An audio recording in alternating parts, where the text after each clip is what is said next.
अभी तो नाश्ता बना रही हूँ, खाना भी बन ही जाएगा। और ये क्या सुबह सुबह आपको खाने की फिक्र हो गई है? क्या मतलब है? अम्मी जल्दी खाना बनाती थी, उनकी आदत थी ये, और इस आदत को बरकरार रखना चाहती हूँ मैं बस। राहिम, तुम यहाँ पे? सब खैरियत? तुम्हें देखिए ना, सब खैरियत है। बस वो ईमान के एक्सीडेंट का पता लगा तो सोचा खैरियत पूछने आ जाऊं, और ऑफिस के एक दो काम भी थे। वाकई में ये बात थी या मुझसे मिलने का बहाना? वैसे मुझे पता तो था कि इस टाइम तुम अपनी बहन के साथ होगी, तो बहाना ही सही। वैसे राहिम, मैं भी चाहती थी कि तुम यहाँ आओ। कभी कभी मैं सोचती हूँ कि तुम इसी तरह खड़े रहो और मैं तुम्हें देखती रहूं और सब ठीक हो जाए। बिल्कुल ऐसे। बस कुछ ही दिन की बात है, उसके बाद हमारे बीच के जो फासले हैं वो खत्म हो जाएंगे। फिर सिर्फ तुम, मैं और हमारी नई जिंदगी। और हम दोनों साथ हो जाएंगे तो कैसा लगेगा? ऐसा लगेगा कि जैसे जिंदगी मुकम्मल हो चुकी है। राहिम, अस्सलाम वालेकुम आपी। वालेकुम अस्सलाम। तुम यहाँ कैसे? हाँ वो आपी, ईमान का एक्सीडेंट हो गया ना, तो मैंने सोचा कि मिल लूँ आकर, और वैसे भी इधर करीमी ऑफिस के एक दो काम भी थे, तो इसलिए। अच्छा किया। ईमान अपने कमरे में जाके मिल लो, और ईमान से मिलने के बाद मेरे कमरे में आना जरा। अम्मी का कुछ सामान है मेरे पास, वो बस अम्मी को देना है, ठीक है? जी जी, मैं आता हूँ। हेलो, खैरियत? मुझे कैसे कॉल कर ली इस वक्त? मेरी याद कैसे आ गई? दरअसल फबीहा, कल ना मैं तुमसे एक बात करना भूल गया था, मुझे भी एकदम याद आई, तो मैंने कहा मैं तुमसे डिस्कस कर लूँ।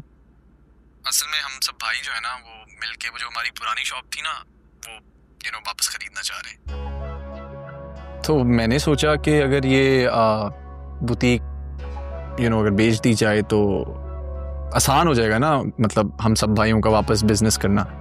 क्या कहा? ये शॉप बेच दूं? याद है ना अलमीर, ये शॉप मेरे डैड ने तुम्हें दी थी, और तब दी थी जब तुम्हारे पास कुछ भी नहीं था। तब कितना भरोसा किया था मेरे डैड ने तुम पे। फबीहा, मैं समझता हूँ, लेकिन ये फैसला तो बिजनेस के लिए है ना, और मैं खुद तुम्हें बताना चाहता था। क्योंकि तुम्हारा हक क्या जानना। हक? अगर मेरा हक मानते होते ना तो ऐसा सोचते भी नहीं। ये सेटअप मेरे डैड ने तुम्हें तब लगा के दिया था अलमीर, जब तुम्हारे पास कुछ भी नहीं था, और तुम ये सब बेचने का सोच रहे हो। सारी मेहनत, ये सब कुछ, वो भी सिर्फ इसलिए क्योंकि तुम्हारे भाइयों को इस वक्त तुम्हारी जरूरत है। नहीं फबीहा, ऐसी बात नहीं है। नहीं अलमीर, तुम ऐसा हरगिज कुछ भी नहीं कर सकते हो, और उनके पास तो तुम हरगिज नहीं जाओगे जिन्होंने बुरे वक्त में तुम्हारा साथ छोड़ दिया। मैं तुम्हें ऐसा नहीं करने दूंगी। अगर अलमीर तुमने ऐसा कुछ भी किया ना, तो इसका मतलब सिर्फ यही होगा कि तुमने मेरे डैड का एतमाद बेच दिया, समझे? तो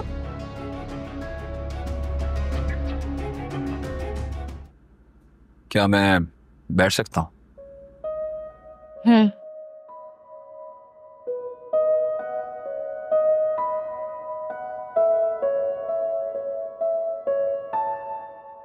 कैसी तबीयत है तुम्हारी?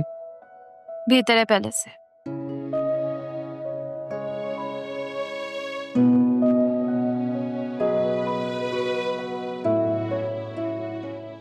इतना परेशान क्यों लग रही? परेशान नहीं, उदास हूँ। दुख हो रहा है कि जिस प्रोजेक्ट के लिए मैंने इतनी मेहनत की थी, अब वो मेरे हाथों से जा रहे हैं। क्यों, क्या हुआ? प्रेजेंटेशन बनानी थी। मैं क्या करूं, ये कमबख्त हाथ मुझे कुछ भी करने की इजाजत ही नहीं दे रहा। समझ नहीं आ रहा।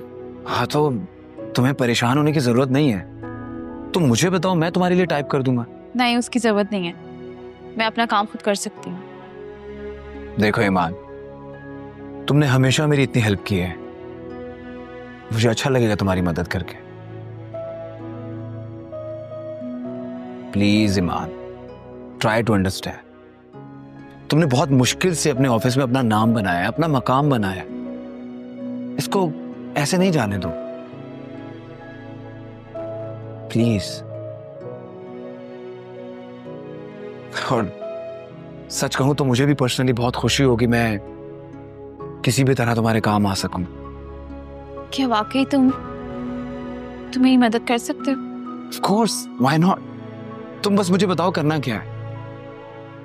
ठीक है, फिर ये मैंने अपनी प्रोजेक्ट की फाइल खोली हुई है, इसकी प्रेजेंटेशन रेडी करनी है। मैं तुम्हें जो जो बोलती रहूंगी तुम बस टाइप करते रहो। सही। राहिम मेरी मदद कर देता, लेकिन वो ऑफिस के काम। तुम्हें किसी की हेल्प की कोई जरूरत नहीं है ईमान, मैं हूं तुम्हारी हेल्प करने के लिए। मॉम डैड की बहुत याद आ रही है मुझे। मैं सोच रही हूँ कि मैं डैड को बोलूँ कि मुझे टिकट भेज दें और मैं भी अमेरिका आ जाती हूँ। पता नहीं वहाँ पे उनके इलाज में कितना वक्त लग जाए। ठीक है, तुम बेशक चली जाओ, लेकिन इतनी जल्दी वीज़ा कैसे लगेगा?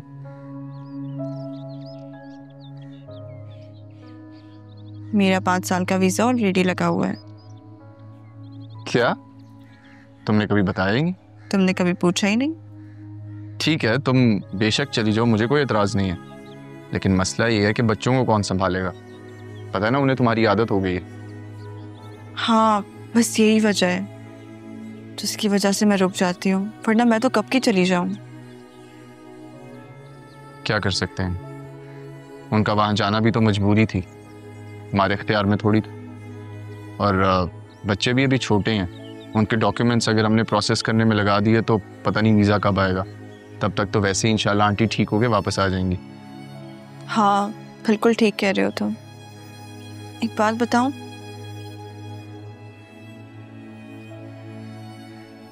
मुझे ना डैड बहुत अजीब लग रहे हैं।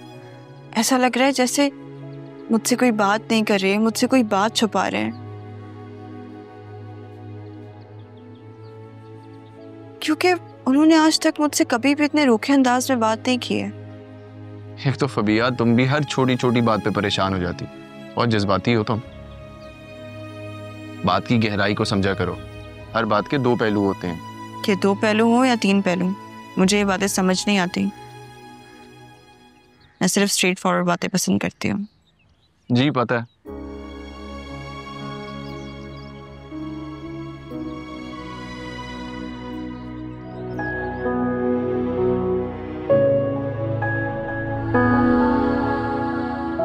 ईमान,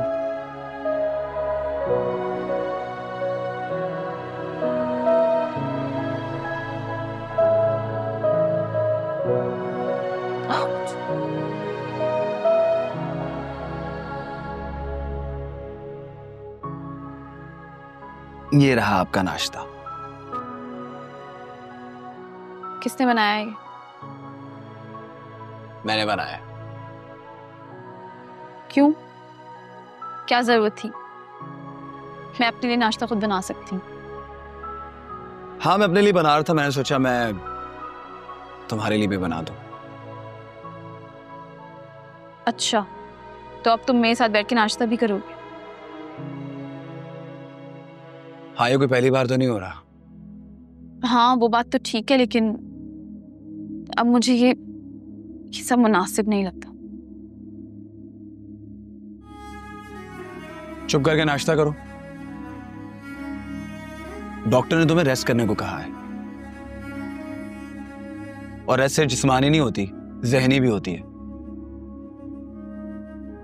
और ये खामखा की चीजें ना सोचा करो तुम। चलो नाश्ता करो।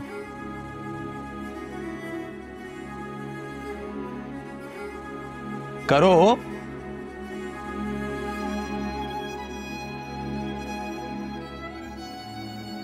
हाँ, और एक और बात, वो रात को मैं तुम्हारी प्रेजेंटेशन मुकम्मल करने की कोशिश की है। तुम एक बार चेक कर लेना, अगर उसमें कोई प्रॉब्लम हुआ तो मैं उसे ठीक कर लूंगा। क्या वाकई? तुमने प्रेजेंटेशन कंप्लीट कर दी है? मुझे तो पता ही नहीं चला कब मेरी आंख लग गई। अब वो मुकम्मल है? जी हाँ, आपकी प्रेजेंटेशन के लिए मैं सुबह तक जागता रहा हूँ। मैंने अपना बेस्ट देने की कोशिश की है भाई। फिर भी अगर कोई चीज आगे पीछे होगी तो मुझे बता देना, मैं ठीक कर दूंगा।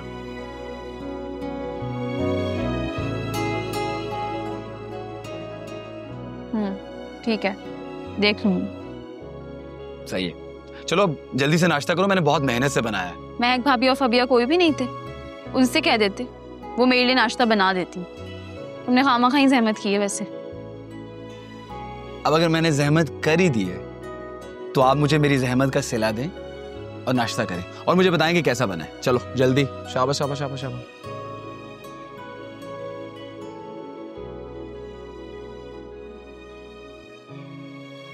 कैसा लगा?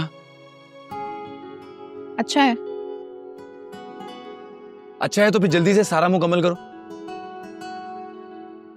चलो, ये देखो, ये बताओ कैसा बना है?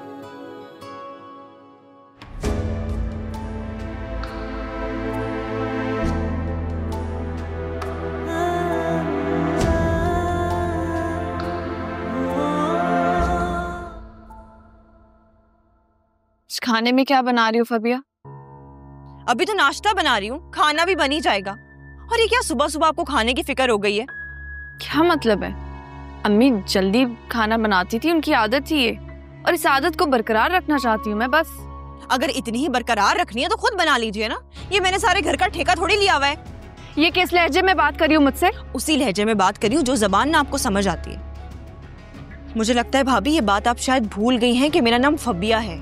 मैंने आपसे जरा प्यार से क्या बात कर ली, आप तो मेरे सर पे बैठ के नाचने लग गई हैं। आप भूल गई हैं क्या कि मैं किस घर से आई हूँ, क्या हैसियत रखती हूँ, कहाँ से बिलोंग करती हूँ, और आप क्या हैसियत रखती हैं? क्या बेहुदा बातें करी हो? तुम्हें तमीज नहीं है बड़ों से कैसे बात करते हैं? बड़ों को तमीज है कि छोटों से कैसे बात करते हैं? हाँ, जब बड़े तमीज से पेश नहीं आते ना तो बच्चे बदतमीज ही हो जाते हैं। तुम्हारी शिकायत अब्बू से करूँ? हाँ हाँ कर देना। देख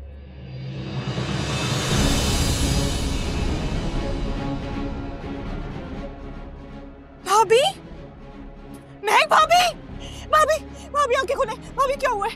भाभी, महक भाभी उठी। आर्यन भाई, अलमीन, आर्यन भाई जल्दी आए, जल्दी आए। महक क्या हुआ इससे? पता नहीं, अचानक बेहोश हो गई है। भाभी को पता नहीं मेरा तो गाड़ी है। गाड़ी निकाल यार।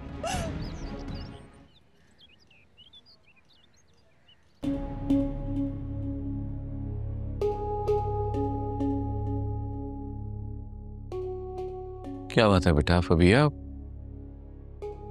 घर में बड़ी खामोशी है। अलमीर और आर्यन ये लोग कहाँ हैं सब? वो अब्बू दरअसल। क्या बेटा? वो महक भाभी बेहोश हो गई हैं अचानक से। महक बेहोश हो गई है? मुझे तो कुछ समझ नहीं आ रहा, बहुत डर लग रहा है। इस वक्त कहाँ है? आर्यन भाई और अलमीर ना उन्हें हॉस्पिटल लेके गए हैं और अभी तक नहीं आए। पर महक तो अच्छी भली है, वो कभी बीमार भी नहीं हुई अल्हम्दुलिल्लाह, फिर ये अचानक सब।